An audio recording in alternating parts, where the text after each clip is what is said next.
Australia के एक से बढ़कर एक खिलाड़ी दोनों टीमों के बीच खेले गए इस रोमांचक 5वें टेस्ट मैच की अब तक की पूरी हाईलाइट तो हम आपको जरूर दिखाएंगे, लेकिन उससे पहले आपको क्या लगता है, टीम इंडिया इस बार बॉर्डर गावस्कर ट्रॉफी अपने नाम कर पाएगी या फिर नहीं? अपनी कीमती राय नीचे कमेंट करके जरूर बताइए।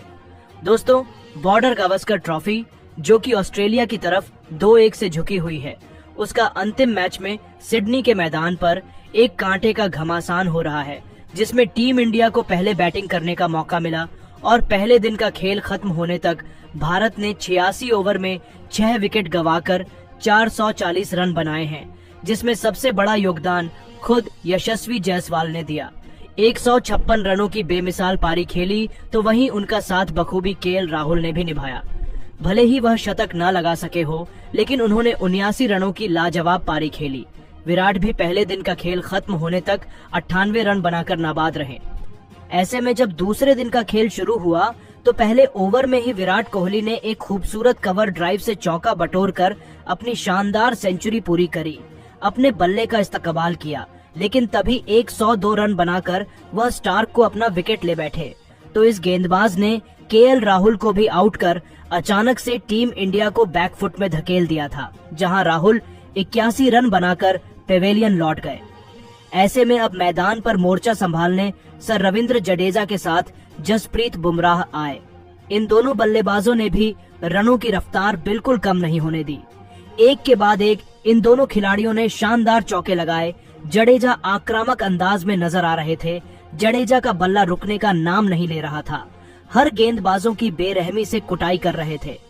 देखते ही देखते भारत का स्कोर 480 रनों के पार पहुंच गया। पहले सेशन में भी टीम इंडिया ऑस्ट्रेलिया पर हावी नजर आ रही थी। जडेजा तेजी से टीम के लिए रन बटोर रहे थे, वहीं उनका बखूबी साथ बुमराह बखूबी निभा रहे थे। इन दोनों खिलाड़ियों के बीच देखते ही देखते 50 रनों की साझेदारी पूरी हो गई।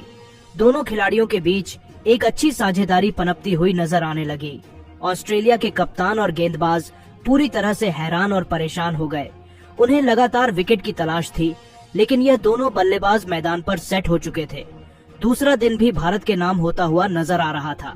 जडेजा टेस्ट मैच को T20 के अंदाज में खेलना शुरू कर दिए, वहीं जसप्रीत उन्हें भरपूर स्ट्राइक दे रहे थे।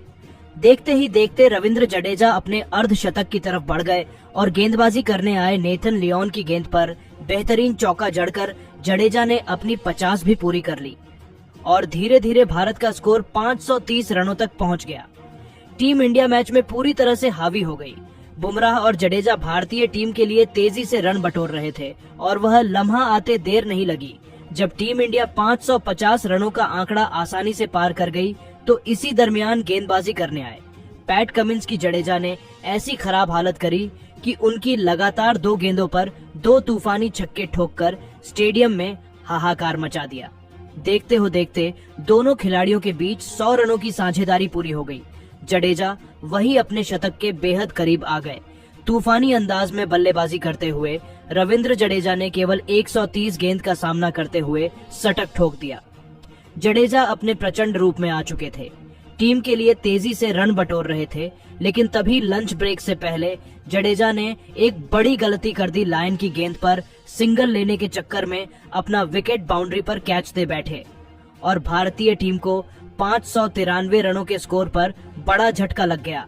जडेजा टीम के लिए 103 रन बनाकर पेवेलियन लौट गए, लेकिन बुमराह मैदान पर अभी भी टिके हुए थे।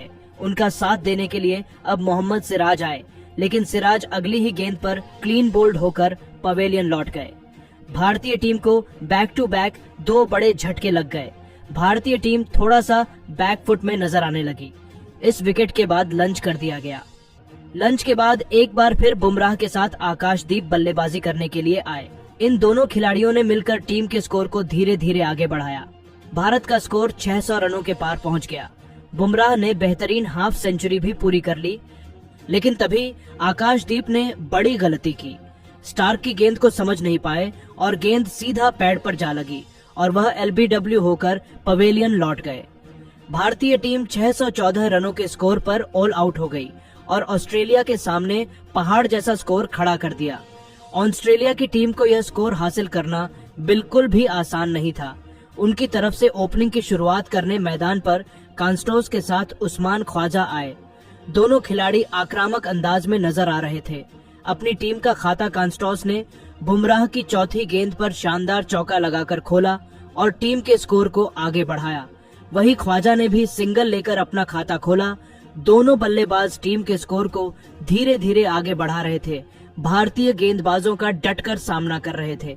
बुमराह से लेकर आकाशदीप, हर गेंदबाजों के खिलाफ यह दोनों बल्लेबाज तेजी से रन बना रहे थे। अपनी टीम के स्कोर को 6 ओवर में 23 रनों तक पहुंचा दिया था। भारतीय कप्तान को लगातार विकेट की तलाश थी, लेकिन यह दोनों बल्लेबाज मैदान पर सेट होते हुए नजर आ रहे थे। लेकिन तभी जसप्रीत बुमराह का जादू सिर चढ़कर बोलता है। जी हां, 8वां ओवर लेकर आए। बुमराह ने सबके भरोसे पर खरा उतरते हुए ओवर की 5वीं गेंद पर कांस्टोस को एलबीडब्ल्यू कर पवेलियन का रास्ता दिखा दिया और टीम इंडिया को 32 रनों के स्कोर पर पहली सफलता मिल गई। लेकिन उस्मान ख्वाजा अभी भी मैदान पर टिके हुए थे। उनका साथ देने के लिए अब नए बल्लेबाज मार्नस लब्बुसैन आ चुके थे। इन दोनों बल्लेबाजों ने संभाल कर बल्लेबाजी करना शुरू किया और अपनी टीम को 11 ओवर में 44 रनों तक पहुंचा दिया। दोनों बल्लेबाज मैदान पर सेट हो चुके थे। अपनी टीम के स्कोर को धीरे धीरे आगे बढ़ा रहे थे। 16 ओवर में ऑस्ट्रेलिया का स्कोर 63 रनों तक एक विकेट पर पहुंच चुका था। इन दोनों खिलाड़ियों के बीच अच्छी साझेदारी देखने को मिल रही थी। टीम इंडिया को विकेट की सख्त जरूरत थी और तभी रोहित ने इस बार फिर मोहम्मद सिराज पर भरोसा जताते हुए 19वां ओवर फेंकने के लिए गेंद थमाया और सिराज ने ओवर की अंतिम गेंद पर इस बार लाबुसैन को ऋषभ पंत के हाथों कैच पकड़वाकर पवेलियन का रास्ता दिखाया और टीम इंडिया को दूसरी सफलता 62 रनों के स्कोर पर मिल गई। उनके आउट होने के बाद अब नए बल्लेबाज स्टीव स्मिथ मैदान में आ चुके थे। अब यह दोनों बल्लेबाज धीरे धीरे टीम के स्कोर को आगे बढ़ा रहे थे। ख्वाजा अपने अर्धशतक की तरफ बढ़ रहे थे।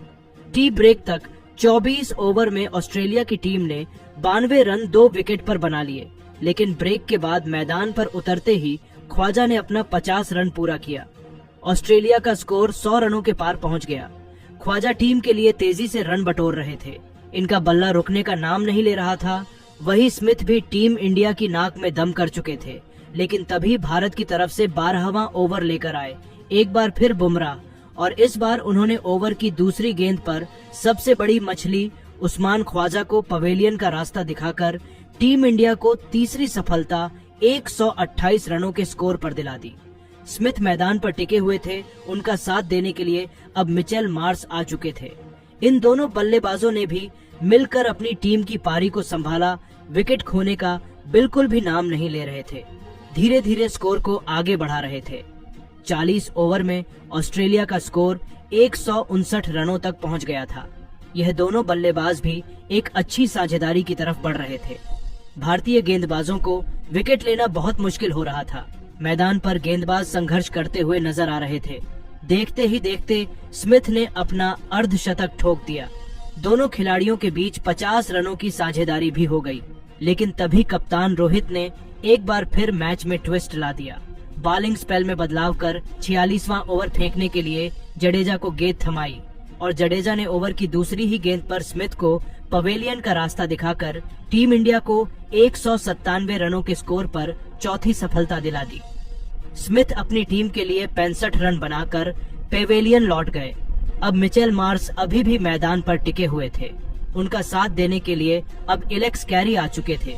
लेकिन जसप्रीत बुमराह के आगे यह भी मैदान पर टिक नहीं सके। केवल 3 रन बनाकर पवेलियन लौट गए और भारतीय टीम को 201 रनों के स्कोर पर 5वीं सफलता मिल गई। ऐसे में अब मिचेल मार्श के साथ बल्लेबाजी करने के लिए खुद ऑस्ट्रेलिया के कप्तान पैट कमिंस आए। इन दोनों खिलाड़ियों के कंधों पर टीम की पूरी जिम्मेदारी थी। लेकिन 54वां ओवर लेकर आए सिराज के ओवर की तीसरी गेंद पर कमिंस अपना विकेट खो बैठे। एलबीडब्ल्यू होकर पवेलियन लौट गए। भारतीय टीम को 6वां विकेट मिल गया। अब मैदान पर मार्श का साथ देने के लिए नेथन लियोन आ चुके थे। इन दोनों खिलाड़ियों ने मिलकर टीम के स्कोर को आगे बढ़ाया। 60 ओवर में ऑस्ट्रेलिया को 232 रनों तक पहुंचा दिया और इसी के साथ आज दूसरे दिन का खेल भी खत्म कर दिया गया, जहां जसप्रीत बुमराह ने टीम इंडिया के लिए 3 सफलताएं हासिल की, जडेजा को 1 विकेट मिला, वही सिराज को भी 2 विकेट मिले। लेकिन ऑस्ट्रेलिया की टीम अभी भारत के स्कोर से कोसों दूर थी। यह हासिल कर पाना उनके लिए इतना आसान नहीं था। दूसरे दिन के खेल के खत्म होने के बाद अब हर किसी की नजरें तीसरे दिन पर टिकी हुई है कि जल्द से जल्द भारतीय टीम ऑस्ट्रेलिया के बल्लेबाजों का विकेट उखाड़कर फिर से बैटिंग करे। लेकिन दोस्तों, अब आपको क्या लगता है, भारतीय टीम क्या 2-2 से सीरीज में बराबरी कर पाएगी या नहीं? नीचे कमेंट करके जरूर बताइए। और ऐसी ही नई नई धमाकेदार खबरों के लिए हमारे इस वीडियो को लाइक और चैनल को सब्सक्राइब करना बिल्कुल भी ना भूले। धन्यवाद।